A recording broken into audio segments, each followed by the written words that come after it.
pernah ku ragukan kasih setiamu ya Tuhan. Setiap waktu dalam hidupku tak pernah kau tinggalkan. Meski langit tampak suram, awan gelap pun menghadang.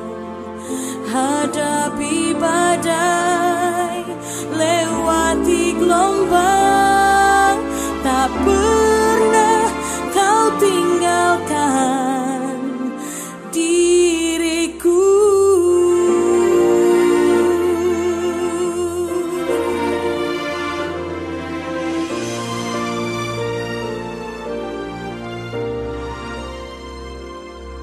Walau 1000 rebah di sisiku,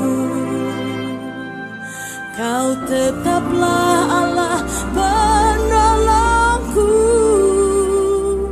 Walau 10.000 rebah di kananku, takkan ku goyah sebab Yesus sertaku.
Salam sejahtera Bapak Ibu yang saya kasihi, dimanapun Anda berada.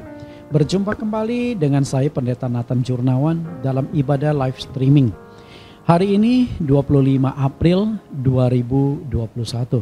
Tema firman Tuhan yang akan kita kupas pada saat ini adalah lanjutan pada minggu yang lalu. Cuman minggu lalu ini saya mengangkat semangat pelayanan Paulus. Semangat pelayanan Paulus. Sebelum kita masuki firman Tuhan, terlebih dulu kita akan mendengarkan pujian penyembahan yang akan dibawakan oleh Bapak Pendeta Jonathan Prawira. Ada 3 lagu yang akan kita dengarkan saat ini. Yang pertama, Hatiku Mencintaimu. Yang kedua, Hamba yang Baik dan Setia. Dan yang ketiga, Harta di Sorga. Apa sih yang menggerakkan Paulus sehingga dia memiliki semangat pelayanan? Semoga lagu-lagu ini juga sedikit banyak bisa menceritakan tentang motivasi, semangat yang memicu semangat pelayanan Paulus. Mari kita dengarkan pujian penyembahan oleh Bapak Pendeta Jonathan Prawira. Waktu dan tempat kami persilakan.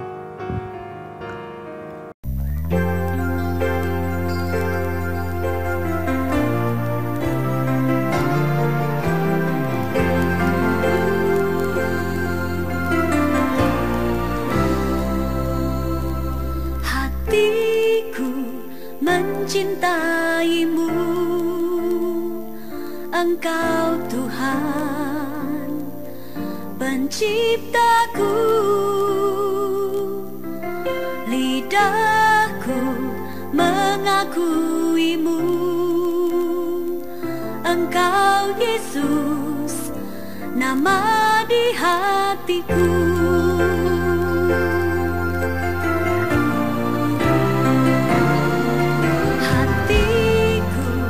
Mencintaimu,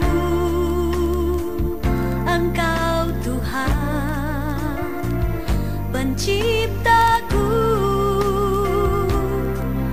Lidahku mengakuimu,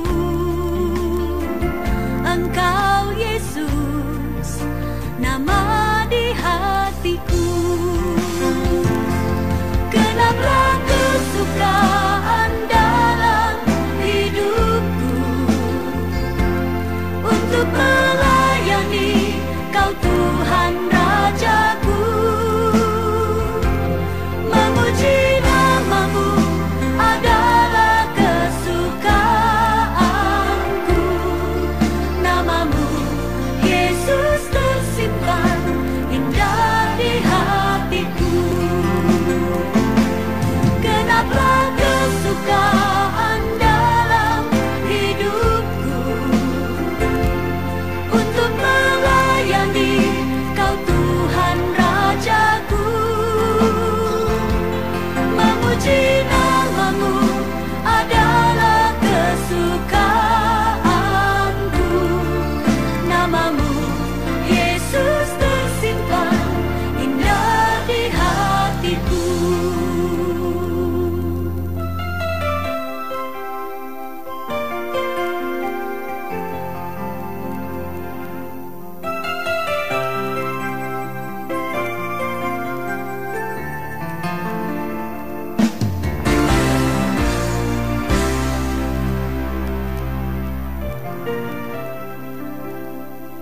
Hatiku mencintaimu, Engkau Tuhan Penciptaku. Lidahku mengakuimu, Engkau Yesus, nama di hatiku. Genaplah kesukaan dalam hidupku untuk melayani Kau Tuhan Rajaku,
selamanya. Ku akan berdoa agar ku mengerti kehendak-Mu atas hidupku ini selamanya. Ku akan berjuang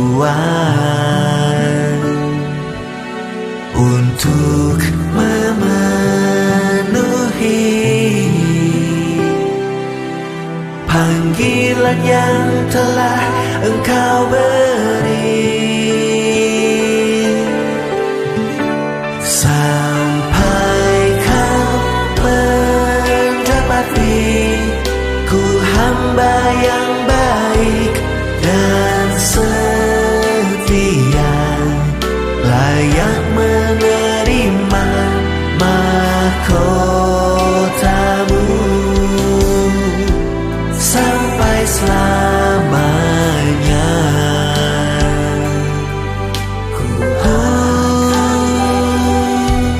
Ku akan berjuang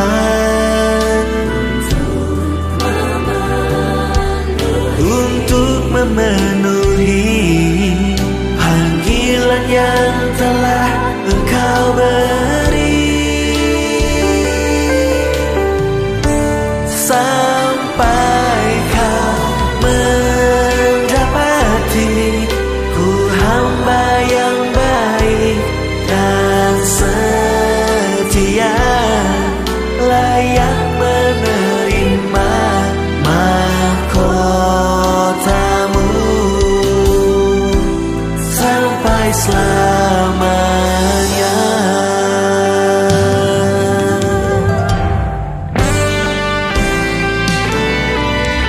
Apapun kelelahan kita selama di dunia akan terhapuskan oleh sukacita selamanya saat Tuhan berkata, "Baik pekerjaan-Mu, hai hamba-Ku yang baik dan setia. Masuklah dan turutlah dalam kebahagiaan Tuhan-Mu."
Tiada yang melihat yang terbaik, tetap ku perbuat, karena Bapa di sorga yang melihatnya dan pasti membalasnya.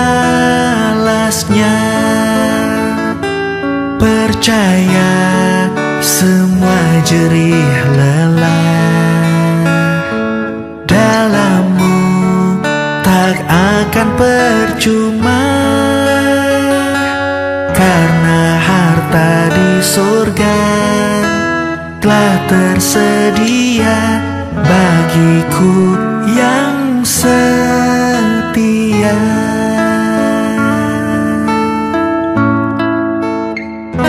Sekalipun tiada yang melihat yang terbaik, tetap ku perbuat, karena Bapa di sorga yang melihatnya dan pasti membalasnya. Percaya semua jerih lelah dalammu tak akan percuma, karena harta di sorga telah tersedia bagiku yang setia. Percaya semua jerih lelah dalammu tak akan percuma, karena harta di sorga telah tersedia bagiku yang setia. Karena harta di sorga telah tersedia bagiku yang setia.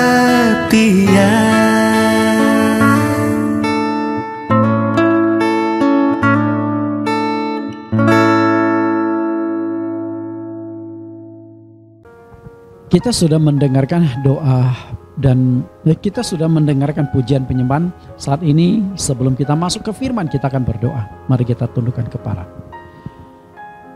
Segala hormat, pujian, dan keagungan layak Engkau terima, Tuhan kami, Juru Selamat kami, Yesus Kristus. Engkaulah yang menyertai kami, memimpin kami, sehingga sampai saat ini, walaupun dunia digoncangkan oleh situasi kondisi virus corona, tapi kami tetap bersyukur bahwa kami masih bisa beribadah kepada Engkau. Tidak ada sesuatu yang bisa merintangi kasih Engkau kepada kami. Kami siapkan hati kami untuk menerima kebenaran firman-Mu. Engkau pimpin kami, urapi kami, agar kebenaran firman ini tertanam di dalam hati kami, bagaimana kami melakukan pelayanan sama seperti Paulus. Demikian doa permohonan kami di dalam nama Tuhan Yesus. Amin. Seperti yang saya katakan tadi, hari ini kita akan belajar dengan tema semangat pelayanan Paulus. Paulus adalah seorang tokoh Kristen yang sangat fenomenal. Kenapa saya katakan fenomenal? Karena Paulus ini adalah seorang yang antikristus. Antikristus. Tapi setelah itu dia menjadi rasulnya Yesus Kristus. Yang awalnya berusaha menghancurkan agama Kristen, tapi setelah dia bertobat, berbalik 180 derajat menjadi penyebar agama Kristen yang sangat aktif. Selain itu, Paulus memiliki kontribusi yang besar di dalam kekristenan.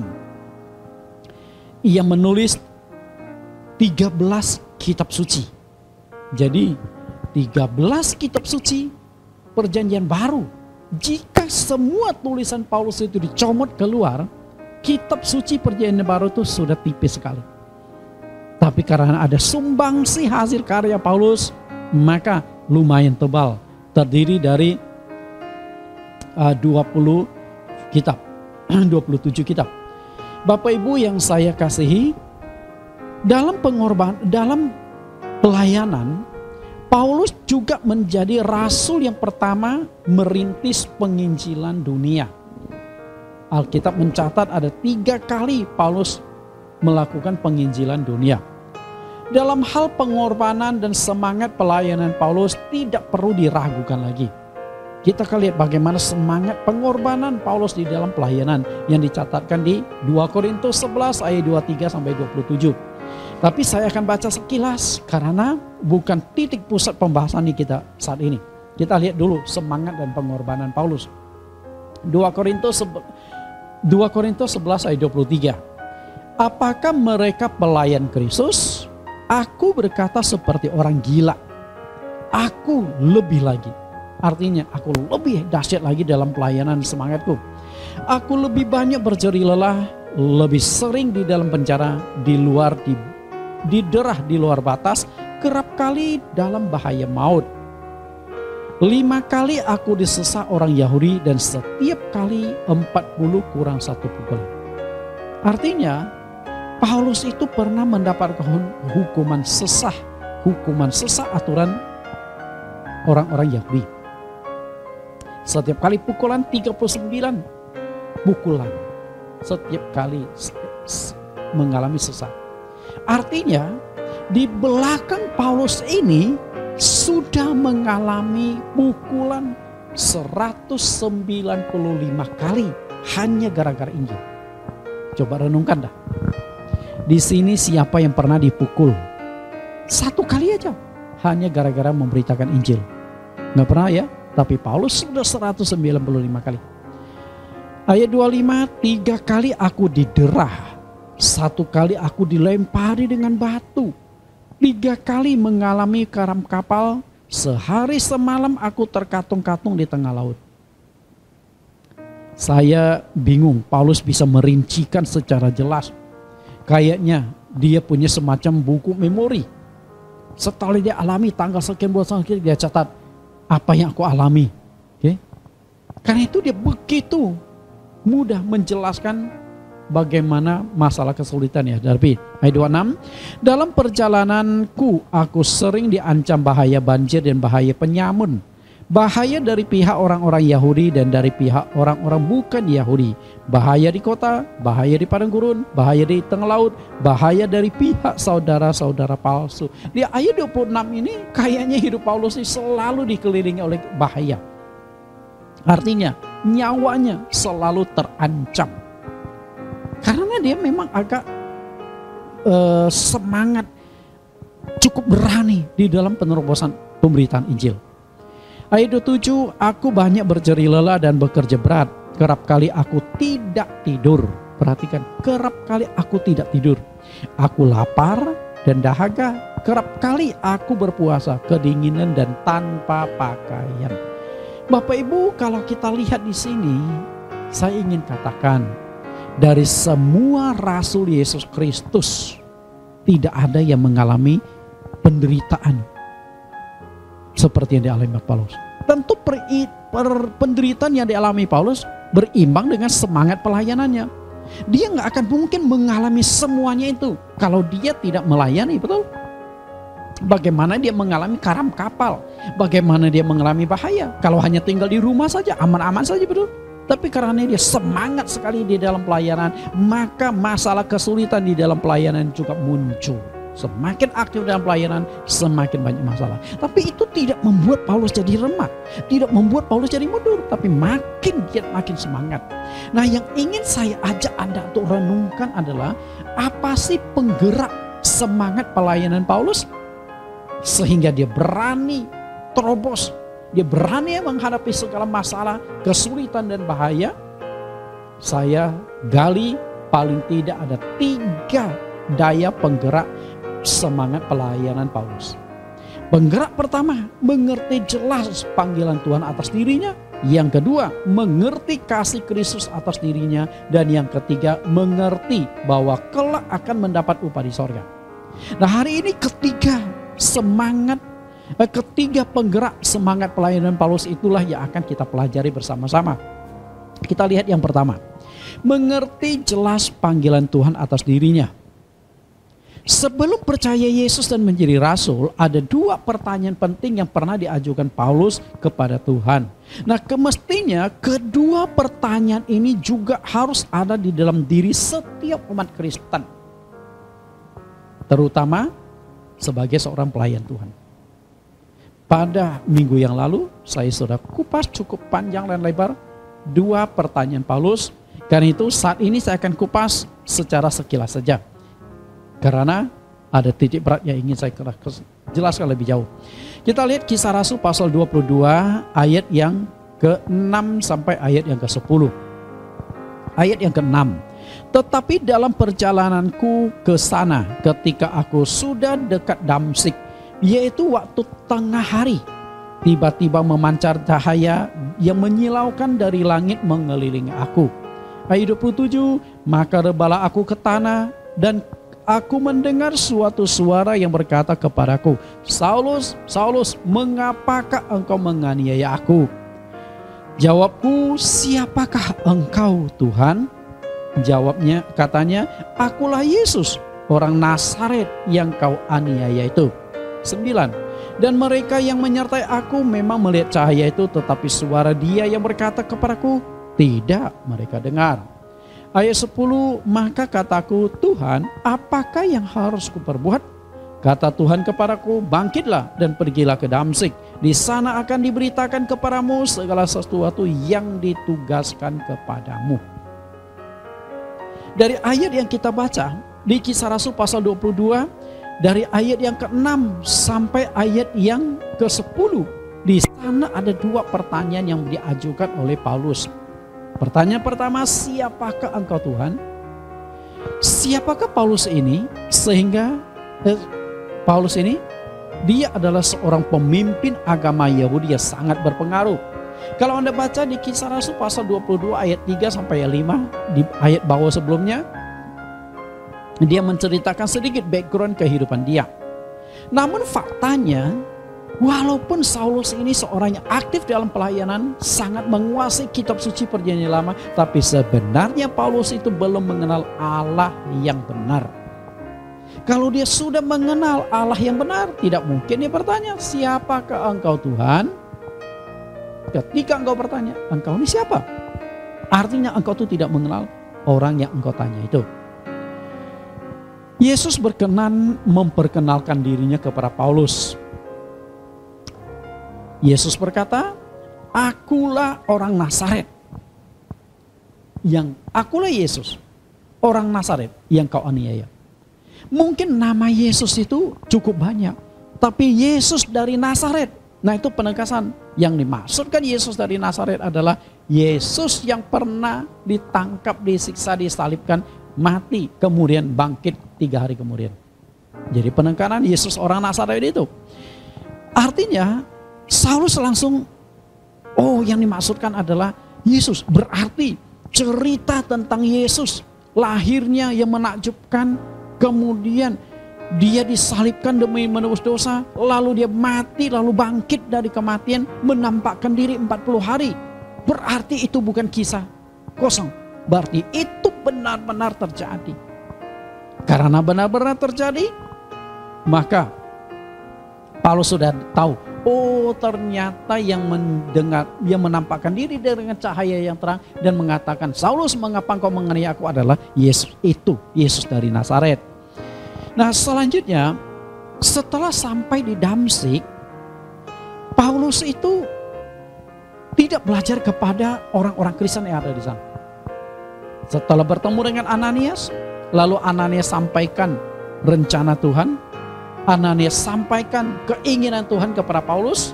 Setelah itu Paulus berangkat ke tanah Arab selama 3 tahun. Di tanah Arab 3 tahun itulah dia banyak mendapatkan wahyu-wahyu Tuhan.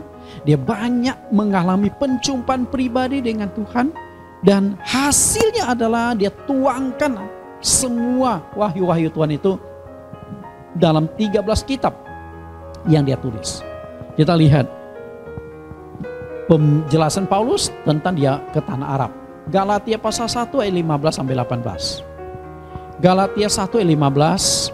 Tetapi waktu Ia yang telah memilih aku sejak kandungan ibuku dan memanggil aku oleh kasih karunia-Nya, berkenan menyatakan anaknya di dalam aku, supaya aku memberitakan dia di antara bangsa-bangsa bukan Yahudi.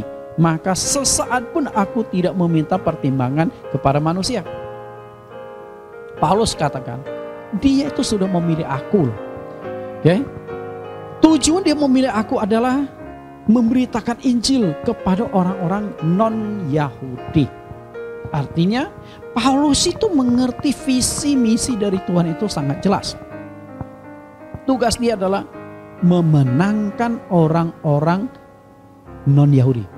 Memenangkan orang-orang bukan bangsa pilihan. Ayat yang ke-7. Juga aku tidak pergi ke Yerusalem mendapatkan mereka yang telah menjadi rasul sebelum aku.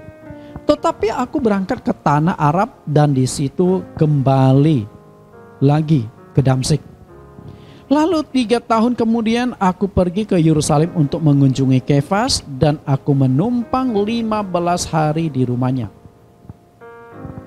Paulus bukan mengerti firman Tuhan, mengerti mendapatkan banyak wahyu, bukan belajar dari orang lain.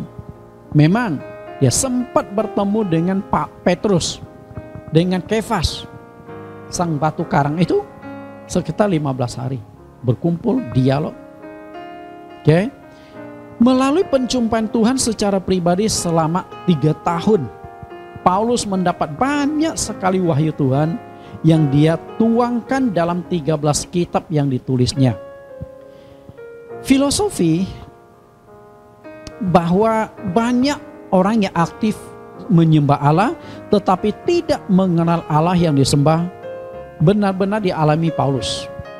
Bukan hanya Paulus, tapi juga banyak orang di dunia seperti ini. Aktif sekali di dalam agama mereka, tapi sebenarnya mereka tidak mengenal Allah dengan baik. Walaupun anggapan mereka sudah mengenal Allah. Di Yohanes pasal yang ke-16 ayat 1 sampai 3, Yesus berkata, "Semuanya ini kukatakan kepadamu ketika aku supaya kamu jangan menolak dan kecewa. Supaya kamu jangan kecewa dan menolak aku. Kamu akan dikucilkan, bahkan akan datang saatnya bahwa setiap orang yang membunuh kamu akan menyangka bahwa ia berbuat baik, berbuat bakti kepada Allah.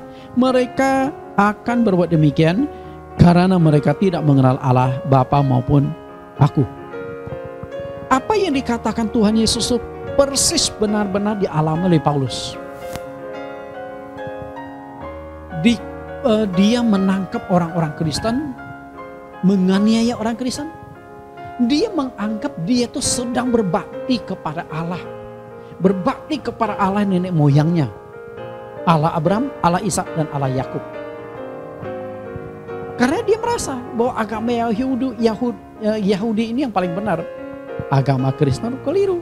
Nah, supaya agama Kristen itu tidak mempengaruhi, tidak merusak kebenaran agama Yahudi, agama yang dia yakini dari Tuhan, maka agama Yahudi agama Kristen harus dibungkam. Pengikut-pengikut Yesus Kristus, pengikut agama Kristen harus diancam. Jangan sampai memberitakan lagi, disiksa bila perlu dibunuh. Itulah Paulus.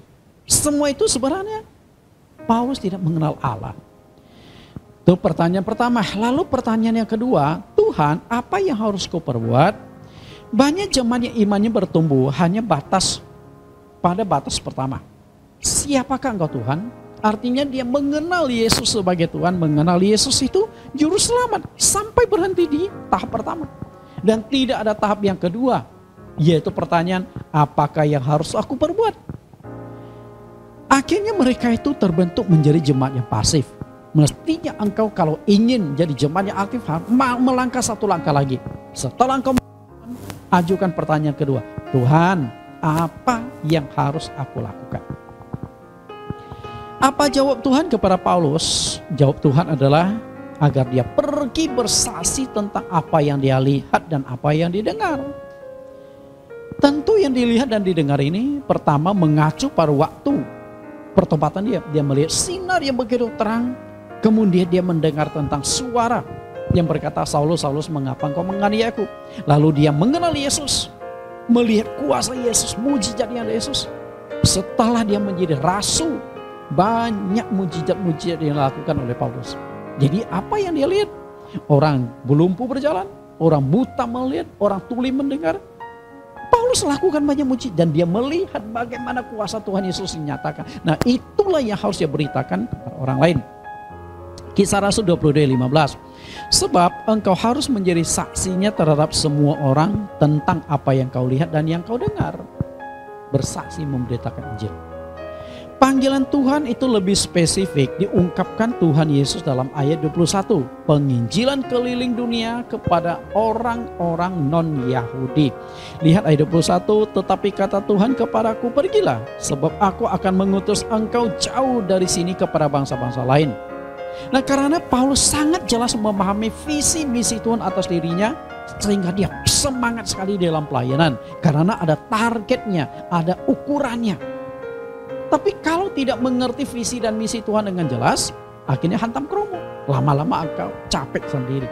Tapi kalau sudah jelas apa sih yang diinginkan Tuhan di dalam hidupmu, visi misi yang Tuhan tanamkan di dalam dirimu, engkau semangat di dalam pelayanan karena engkau bisa mengukur hasil yang sudah engkau lakukan, tercapai enggak target-targetnya. Itu yang pertama. Lalu yang kedua, apa sih yang menjadi pemicu semangat pelayanan Paulus? Yang kedua adalah mengerti dengan jelas kasih Kristus atas dirinya.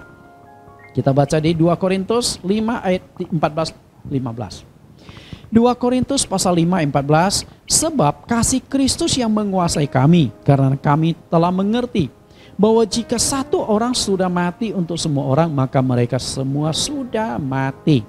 Dan Kristus telah mati untuk semua orang, supaya mereka yang hidup tidak lagi hidup untuk dirinya sendiri, tetapi untuk Dia yang telah mati dan telah dibangkitkan untuk mereka. Paulus mengerti dengan jelas tentang kasih Kristus, bahwa Yesus Kristus sudah mati untuk dirinya. Sebelum mengenal Yesus, Saulus berusaha membunuh pengikut Yesus. Bagaimana ya kira-kira kalau Yesus masih hidup pada saat itu? Mungkin Yesus juga dibunuh. Paulus mendukung pembunuhan atas diri Yesus. Karena itu terbukti, dia juga setuju ketika Stefanus dirajam dengan batu. Bahkan dialah yang menjaga pakaian dari algojo-algojo yang sedang melempari Stefanus dengan batu.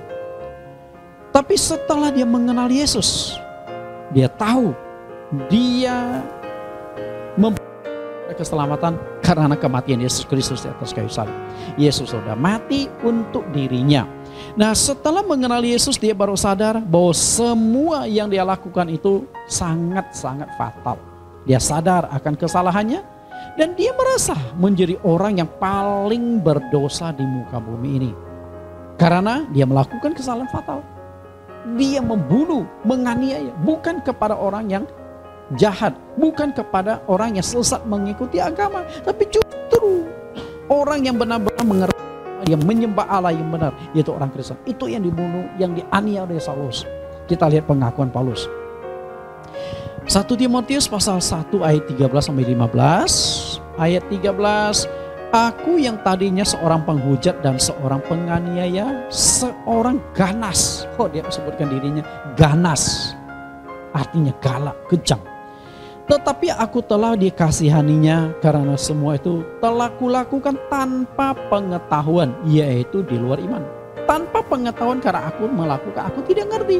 Tapi menurut aku benar. Tapi belakangan baru aku sadar apa yang aku anggap benar dikatakan Yesus itu salah. Aku salah membela agama Yahudi.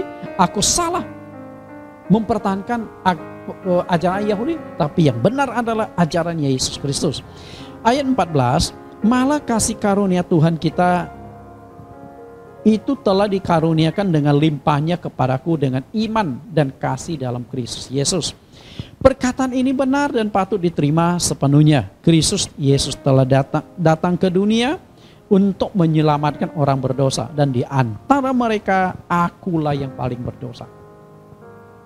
Paulus katakan, akulah orang yang paling berdosa. Kenapa demikian? Karena dia menyadari dosanya itu besar sekali gara-gara berusaha menganiaya orang Kristen. Yang dianiaya itu Tuhan langsung loh. Karena Tuhan Yesus sendiri berkata, akulah Yesus yang kau orang Nazaret yang kau aniaya itu. Jadi ketika menganiaya umat Kristen, engkau tuh menganiaya Tuhan. Karena gereja adalah tubuh Tuhan. Maka Yesus berkata, ketika engkau menganiaya umatku, maka engkau menganiaya aku. Nah, bukan jaminan seseorang yang sudah 5 tahun, 10 tahun, 20 tahun, dan seterusnya. Setelah percaya Tuhan Yesus, engkau tuh pasti sudah mengenal Tuhan. Tidak menjamin. Karena itulah saya ingin katakan kepada Anda sebagai orang Kristen, tidak menjamin engkau sudah lama percaya Tuhan, engkau sudah mengenal Tuhan dengan baik. Karena kalau engkau sudah mengenal Tuhan dengan baik, pasti engkau akan aktif dalam melayani Tuhan, membalas kasih Tuhan. Karena engkau sudah mengenal kasih Tuhan. Ada sebuah cerita, sepasang suami istri. Yang suami namanya Franz. Mereka menikah sudah 25 tahun. Sampai suatu ketika mereka ingin merayakan ulang tahun pernikahan mereka yang ke-25. Kawin perak. Nah, Franz berpikir, kira-kira kado apa yang ingin aku berikan kepada istriku yang sudah menemani aku 25 tahun, sudah menjadi istriku, membantu aku di dalam pekerjaan, membesarkan anak-anakku 25 tahun. Setelah berpikir agak lama, dia berpikir kalau kasih emas atau kasih perhiasan, dia sudah banyak perhiasan. Kasih pakaian sudah 4 lemari. Kasih sepatu, sudah berapa rak sepatu. Apa yang ingin ku katakan? Karena suami istri secara finansial cukup baik, cukup sukses usaha kerjaan Franz. Nah, setelah dipikir agak lama, lalu dia menemukan, saya ingin berikan makanan favorit ke istri saya di hari ulang tahun pernikahan kami. Dia berpikir, apa ya? Akhirnya dia menemukan ide, kepala ikan kakap dari restoran Padang. Nah, akhirnya di hari ulang tahun pernikahan, pagi-pagi Franz sudah keluar ke restoran Padang yang terkenal dan enak. Setelah sampai sana, dia beli sebuah kepala ikan kakap yang besar. Kuahnya terpisah. Nah, setelah itu secara diam-diam dia bawa ke tempat pembungkusan kado. Dia minta kepada orang yang bungkus kado, bungkus kepala ikan ini dengan 5 lapisan dus. Unik juga ya si Franz ini. Ya udah. Jadi kepala ikan dengan kuahnya dibungkus di dalam satu dus kecil. Selesai dibungkus, lalu dimasukkan ke bungkus yang kedua, ke bungkus ketiga sampai yang kelima. Ya udah, Franz bawa pulang itu hadiahnya. Nah, setelah sampai di rumah, Franz katakan kepada istrinya, waktu mereka duduk berdua, terima kasih engkau sudah temani aku dalam suka dan duka 25 tahun lamanya jadi istriku. Nah, ini ada sebuah kado istimewa untuk engkau. Istrinya melihat ini sebuah kado cukup besar, matanya berbinar-binar. Wah, ini pasti kado mahal nih. Dia penasaran, apa sih isinya? Franz ngomong, buka saja, kamu akan dapat kejutan. Yaudah, dengan penasaran dia bukalah dus yang pertama. Begitu dus yang pertama, muncul dus yang kedua. Yaudah, dia angkat. Dus yang kedua dibuka, masih ada dus yang ketiga. Franz memang sengaja merancang itu ingin buat istri makin penasaran.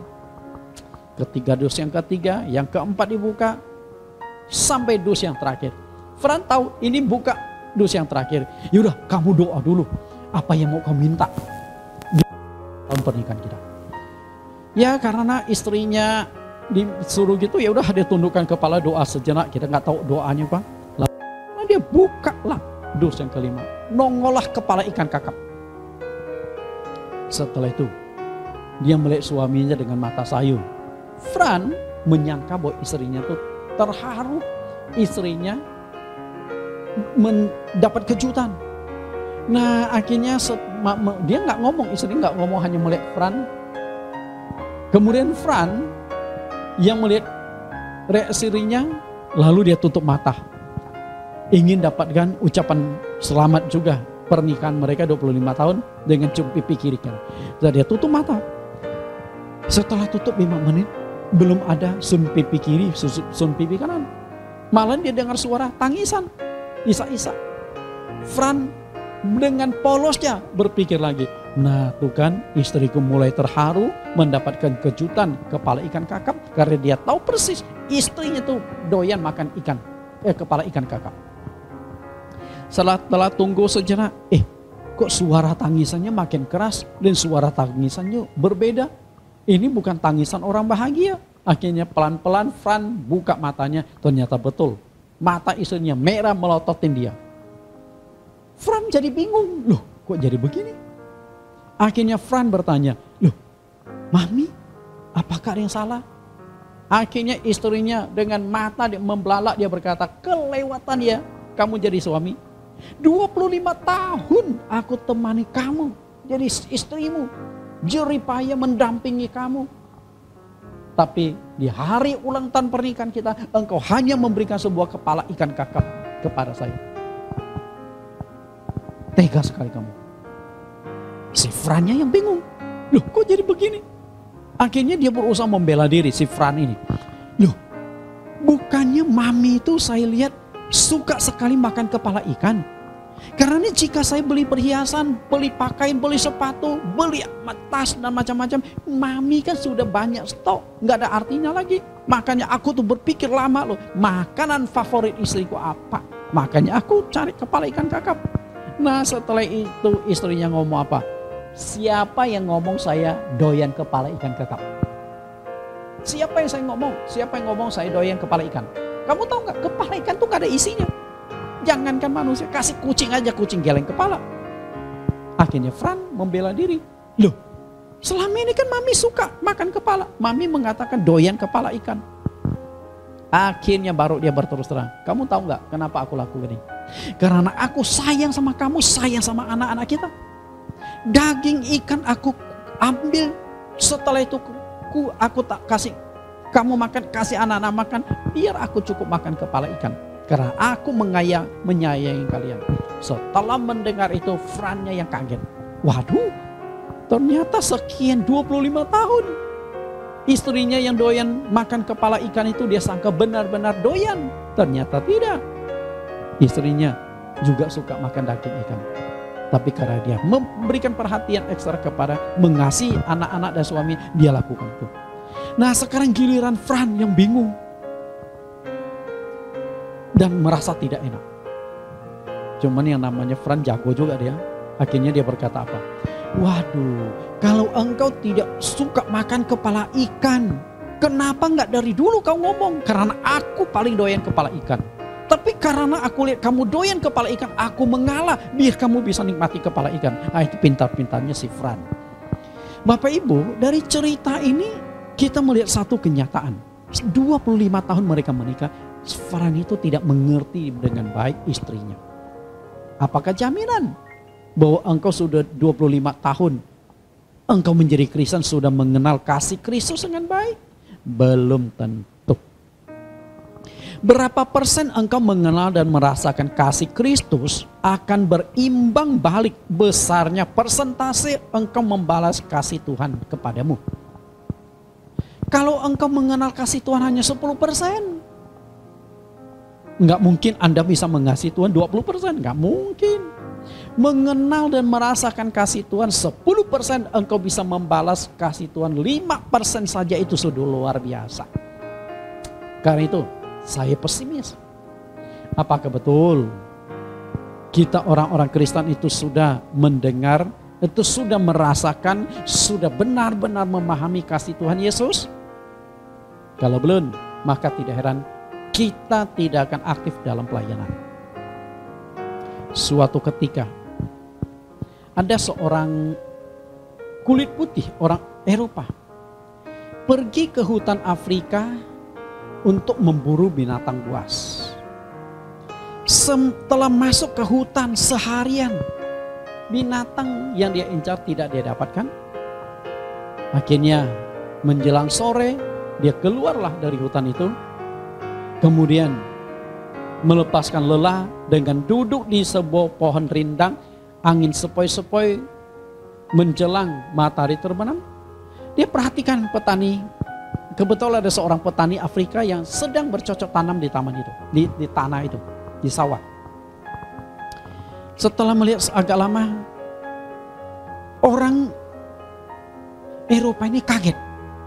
Karena di belakang orang kulit hitam, orang Afrika sedang membereskan tanaman ini, ada seekor singa sedang mengendap-endap pelan-pelan mendekati orang Afrika ini.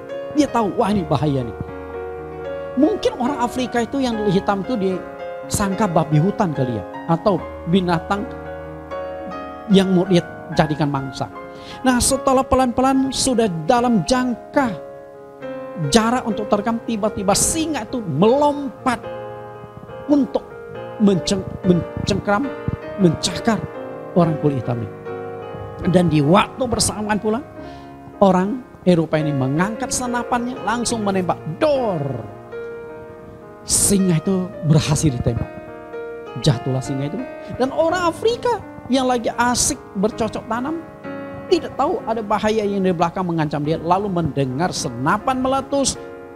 Dan dia melihat bangkai seekor singa berlumuran darah. Dia kaget sekali, shock sekali. Tapi dia tahu bahwa nyawanya baru lolos dari maut. Akhirnya dia lihat sekeliling dan dia melihat orang kulit putih ini yang masih memegang senapan. Dia tahu bahwa hari ini dia selamat karena ditolong oleh orang kulit putih ini. Lalu dia datangi orang kulit putih di bawah, ingin mengucapkan terima kasih. Tapi karena bahasanya tidak connect, tapi orang kulit putih mengerti bahwa dia ini sedang berterima kasih. Ya sudah. Setelah itu mereka berpisah. 2 minggu kemudian orang kulit hitam ini, orang Afrika ini membawa istrinya, menceritakan peristiwa itu kepada istri dan anak-anaknya bahwa dia baru ditolong oleh orang kulit putih ini. Kemudian dia berkata, aku ingin mengabdi kepada orang kulit putih ini karena nyawaku sudah ditolong. Kalau tidak, aku sudah mati. Ketika disampaikan ke istrinya, lalu istrinya berpikir, kalau engkau ingin mengabdi kepada Tuan kulit putih ini, kami ikut. Karena engkau ini kan kepala keluarga. Engkau yang mencari nafkah. Kalau engkau mati, kami juga akan mati kelaparan. Saya, anak-anak kita mati kelaparan. Karena itu, mari kita sama-sama berbakti mengabdi kepada orang itu. Nah, akhirnya mereka membawa beberapa ekor hewan peliharaan, membawa perabotan mereka ala kadarnya. Memang mereka tuh orang miskin, punya perabotan juga sedikit, mau bawa baju ala kadarnya. Satu keluarga, suami istri dan beberapa anak kecil keliling kampung untuk mencari orang Eropa ini. 2 minggu mereka temukan orang kulit putih ini. Nah, setelah sampai mau bicara orang kulit putih ternyata enggak nangkap. Akhirnya orang kulit putih mencari seorang Afrika yang mengerti bahasa Inggris. Lalu bicara. Nah, orang negro yang sudah ditolong ini berkata, Tuan ini 2 minggu yang lalu sudah menyelamatkan nyawaku. Dia sudah membunuh seekor singa yang saat itu melompat menerkam aku. Nah, aku ini kepala keluarga. Jika aku mati, istriku akan mati kelaparan, anak-anakku akan mati kelaparan. Dan karena itulah kami sudah sepakat. Hari ini kami datang untuk mengabdi kepada Tuan ini yang sudah menyelamatkan aku. Nah, orang kulit putih ini setelah mendengarkan penjelasan, dia sangat terharu. Wah, ternyata luar biasa orang kulit hitam ini. Kulitnya boleh hitam, tapi hatinya putih. Dia tahu membalas budi. Okay. Nah, akhirnya orang kulit putih ini juga bingung. Ya udah, akhirnya ditampunglah menjadi pelayan, melayani, membantu kerjaan-kerjaan dari orang kulit putih ini. Nah, inilah yang saya katakan merasakan kasih, menghutang budi. Hari ini Anda sudah diselamatkan oleh Yesus Kristus. Singa yang ganas yang dikatakan di 1 Petrus pasal 5 ayat 8 dan 9. Singa yang berkeliling mengaum-ngaum mencari orang yang dapat ditelannya sudah dikalahkan oleh Tuhan Yesus. Hari ini kita sudah diselamatkan dari singa yang ganas ini. Apakah Anda membalas kasih Tuhan? Kalau engkau sudah merasakan kasih Tuhan, engkau pasti membalas kasih Tuhan. Semakin besar engkau merasakan kasih Tuhan, semakin besar engkau membalas kasih Tuhan. Masalahnya adalah engkau merasakan kasih Tuhan apa enggak? Kalau engkau tidak merasakan kasih Tuhan, engkau tidak mungkin akan membalas kasih Tuhan. Engkau tidak akan melayani. Kita sudah belajar 2 hal dan sekarang yang terakhir. Mengejar upah dan kemuliaan di sorga. Mengejar upah dan kemuliaan di sorga. Kita lihat di 1 Korintus pasal 3 ayat 6 sampai 8. 1 Korintus 3 ayat 6. Aku menanam, Apolos menyiram, tetapi Allah yang memberi pertumbuhan. Karena itu yang penting bukanlah yang menanam atau yang menyiram, melainkan Allah yang memberi pertumbuhan. Baik yang menanam maupun yang menyiram adalah sama, dan masing-masing akan menerima upah sesuai dengan pekerjaannya. Bapak Ibu yang saya kasihi, Paulus kenapa begitu semangat di dalam pelayanan? Karena dia tahu ada sorga. Setelah manusia mati akan pergi ke sorga, dan ada upah dan kemuliaan di sorga. Karena jika setelah mati tidak ada sorga, Yesus yang menampakkan diri kepadanya enggak akan ada. Berarti setelah mati Yesus enggak ada lagi. Yesus ternyata benar-benar bangkit dari kematian dan naik ke sorga. Seperti yang Yesus katakan, aku pergi ke sana menyediakan tempat bagimu. Ada upah dan kemuliaan. Karena itu dia tahu, Paulus tahu bahwa yang paling penting dan harus dikejar itu adalah upah di sorga, bukan kekayaan di dunia.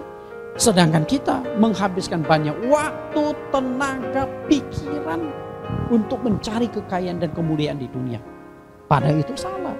Memang boleh kita bekerja, mencari kekayaan, tapi bukan tujuan kita.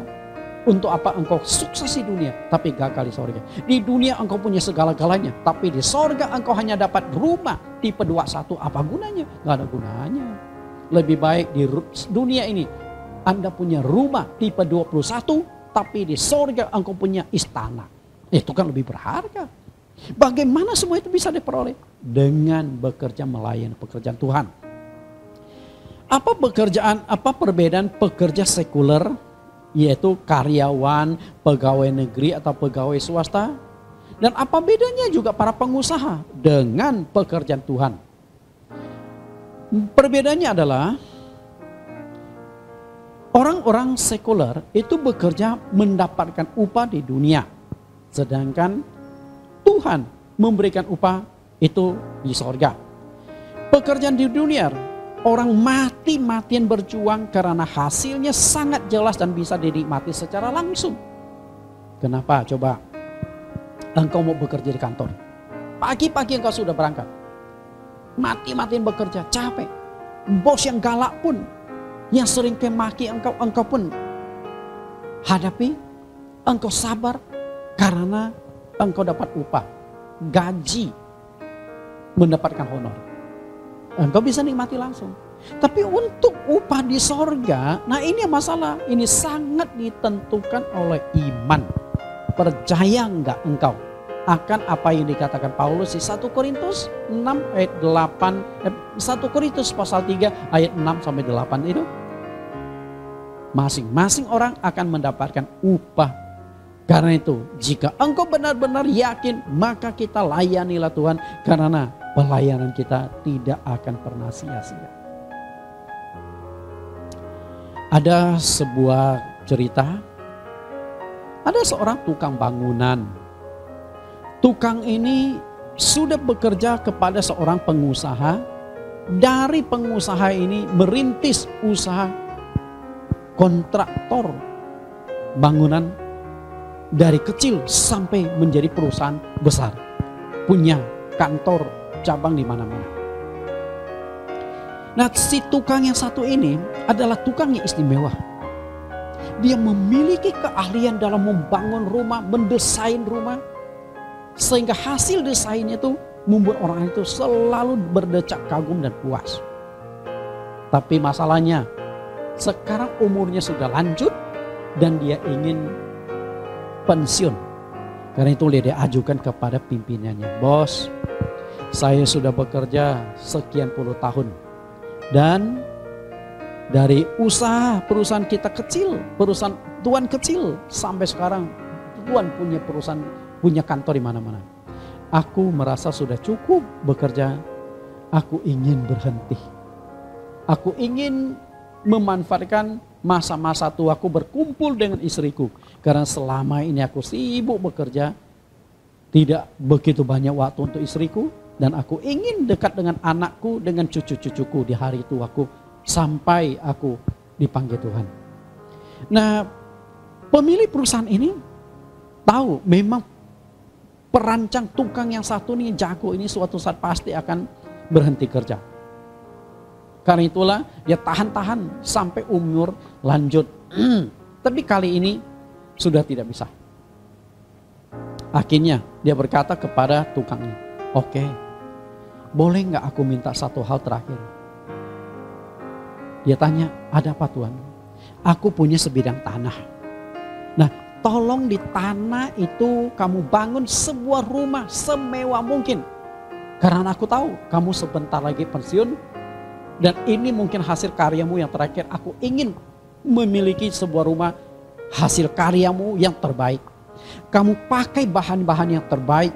Bahan-bahan termewah, gak masalah. Desain paling bagus.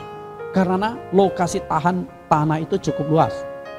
Ada 1000 meter lebih. Nah, bagaimana reaksi tukang ini? Karena ini permintaan bosnya yang terakhir. Akhirnya dia terpaksa menyanggupi. Yaudah, setelah survei lahan itu, dia pulang. Kemudian mulai merancang. Tapi ketika dia bekerja itu tinggal separuh hati. Sudah gak semangat lagi. Karena dia tuh sudah kepingin segera pensiun. Sedangkan bangun rumah membutuhkan waktunya cukup lama. Apalagi sampai dekorasi, udah sampai dekor, desain interior, itu bisa bertahunan lamanya. Mulailah dia bekerja. Ketika dia bekerja, karena hatinya itu sudah separuh saja di tempat kerja, separuhnya lagi sudah memang kepingin pensiun. Apalagi belakangan fisiknya sedang suka sakit-sakitan. Selesailah bangun itu, rumah itu dibangun setahunan lebih. Dan akhirnya waktu peresmian rumah, sang pengusaha ini mengumpulkan pimpinan-pimpinan perusahaannya dalam level tertentu. Karena kalau dikumpulkan semua karyawannya mungkin tidak akan muat. Banyak karyawan pengusaha ini berkumpul pada hari peresmian rumah. Nah, akhirnya sekilas dia mulai cerita bagaimana perjuangannya merintis usaha properti, merintis usaha pengembang dari kecil sampai saat ini mereka memiliki kantor cabang di berbagai kota-kota. Akhirnya dia menceritakan tukang yang satu ini, sang tukang senior yang sudah mendampingi dari usaha masih kecil dan ini adalah tukang andalannya. Akhirnya dia berkata, sayang sekali tukang andalan kita mau pensiun.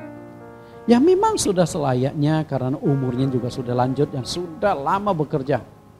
Karena itulah sebagai ucapan terima kasih dari saya dan dari perusahaan kontraktor kita, saya menghadiahkan rumah ini untuk tukang ini. Setelah itu dia ambil kunci rumahnya, diserahkan kepada tukang ini. Anda tahu nggak reaksi tukang yang satu ini gimana? Dia sangat terharu dan juga sangat menyesal. Satu sisi sangat terharu karena mendapatkan hadiah sebuah rumah begitu besar bersama dengan tanahnya. Tapi dia sedihnya adalah dia tahu persis ini bukan hasil karyanya yang terbaik. Karena dia memang sudah kepingin pensiun, tapi masih diminta bekerja.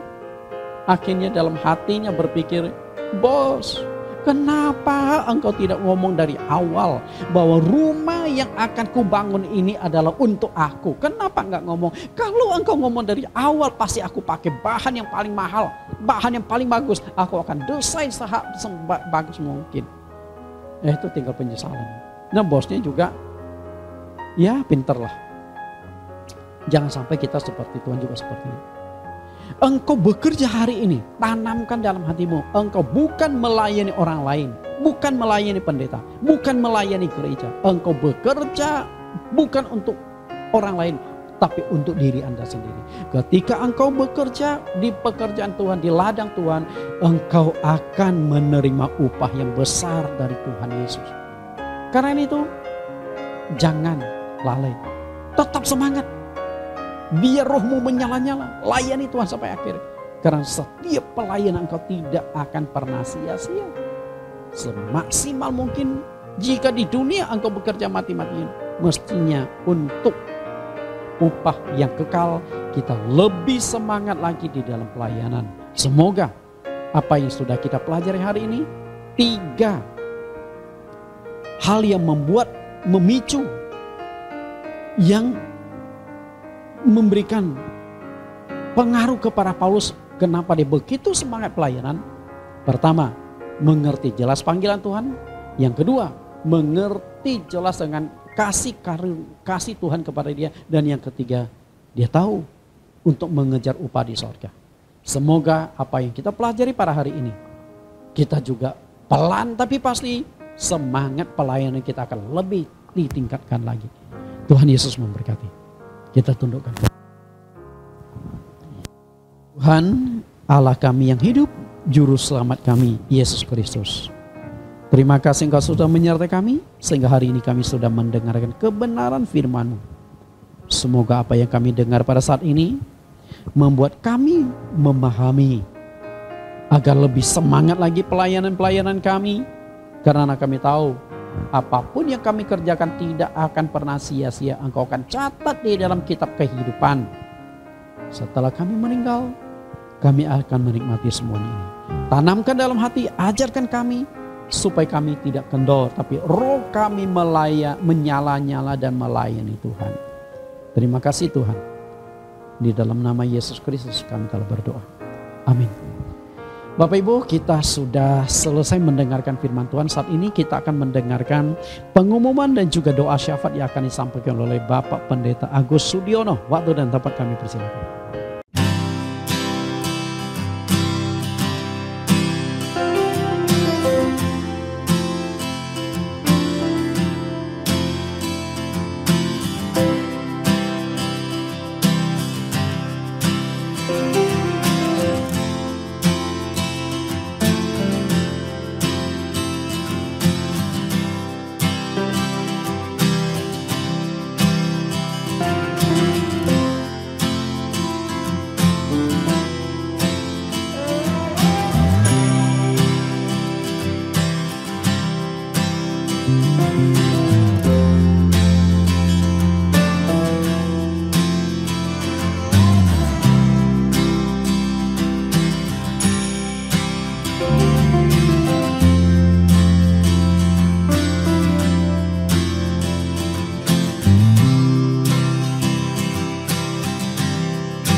Kita sudah mendengarkan pengumuman dan doa penutup. Kita akan akhiri ibadah kita. Mari angkat tangan Bapak Ibu, akan saya berkati. Juru Selamat kita Yesus Kristus yang saat ini bertata di sorga, di dalam kemuliaannya akan menurunkan berkat secara berlimpah atas kehidupan Anda. Engkau akan diberkati dalam setiap pekerjaanmu.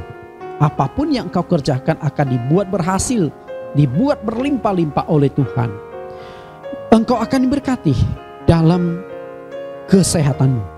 Yesus Kristus, Dia adalah dokter besar, dokter di atas segala dokter, sanggup menyembuhkan apapun penyakit yang engkau alami saat ini. Bersandar, berdoa kepadanya. Yesus Kristus akan memberkati keamananmu, akan melindungi rumahmu, melindungi kesehatanmu, melindungi semua yang engkau miliki, sehingga engkau dijaga dari segala masalah dan mara bahaya. Sukacita, damai sejahtera oleh penghiburan Roh Kudus akan turun saat ini sampai selama-lamanya. Amin. Iri dengan pujian melayani. Melayani, melayani, lebih sungguh. Melayani, melayani lebih sungguh. Tuhan lebih dulu melayani kepadaku. Melayani, melayani lebih sungguh. Sekali lagi.